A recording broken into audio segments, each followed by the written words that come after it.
Lightning by Sansari Muhammad. Red and blue sparkle crackled in the evening sky. The smell of hamburgers, barbecue, and charcoal lingered in the humid air. Levi and his friend, equipped with water guns and balloons, rode their bikes all over the neighborhood to start water wars with the kids.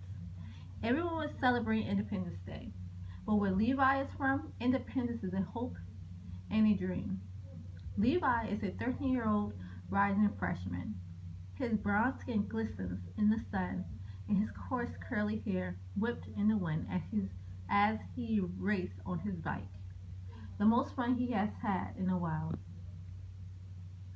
Ravitt, Maryland, a small urban town, has been stifled in pollution.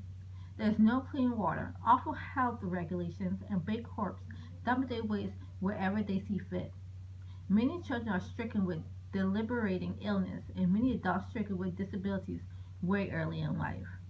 Lead poisoning is at an all-time high, and no one has come to their rescue, not even the president. News outlets are paid by the big corporations, so there is no way anyone can draw attention to this atrocity. Leaving Revit is harder than one would think. With low pay wages, leaving is not an option. Levi's neighborhood celebrates Independence Day just to take their minds off the negativity of everyday life. Feeling like caged animals, people in Revit tend to act as animals. Fights, killings, general crime, riots, and protests happens on an everyday basis. There goes the rain again, Levi stated while lying in his bed. The festivities have ended, and reality stepped back in. Levi glanced over to his window as he looked at the lightning flashing in the darkened sky. The lightning seemed somewhat strange to Levi. It was non-sporadic and very continuous. Then a flash and a loud crashing sound rumbled the ground. The power automatically wiped out, and the neighborhood was pitch black except the building of Oxcorp lab. Levi heard the screams of his younger sibling and his mom yelling, making sure everyone was okay. Yes, Mom, everything is okay. Levi left out the house to examine outside. All the surrounding homes residents were also outside confused. Everyone chatting and drawing their attention to the Oxcorp lab building. He proceeded to the backyard, where he saw a red colored glow in a small pond. Levi proceeded to dip his hand in the water as another round of lightning started. Lightning struck the pond and Levi was instantly struck. He instantly lost his pulse and red light similar to lightning swam through his veins. Oh my gosh, Levi, get up, please! Levi's mother found him unconscious near the pond. She immediately called the ambulance. Levi spent 4 months in a coma, with doctors very unsure that he would ever wake up.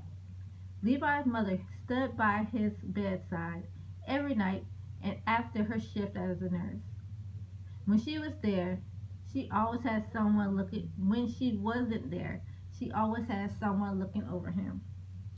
One particular night, as his mother was fast asleep in a pullout, Levi frankly woke up in a dazed rage. He pulled all the equipment off himself and snatched out his breathing tube.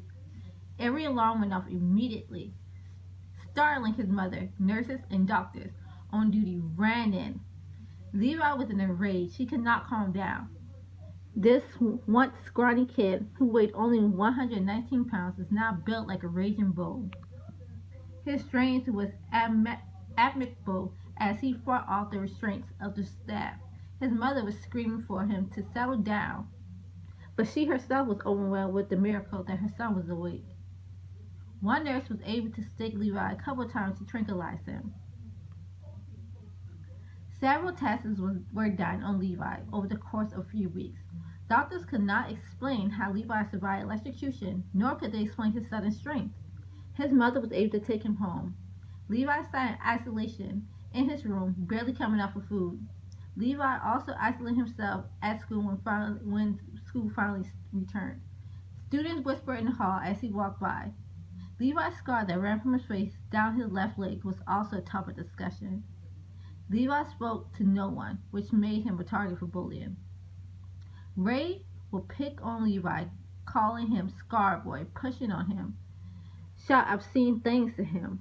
One day in class, Levi went to his desk. As he was walking by, Ray stuck out his foot and tripped Levi up and tumbled on his face.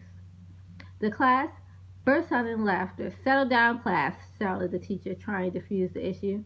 Levi slowly got up in rage and his eyes grew a hazy red. With one hand, he scooped Ray up in the air and tossed him to the ceiling.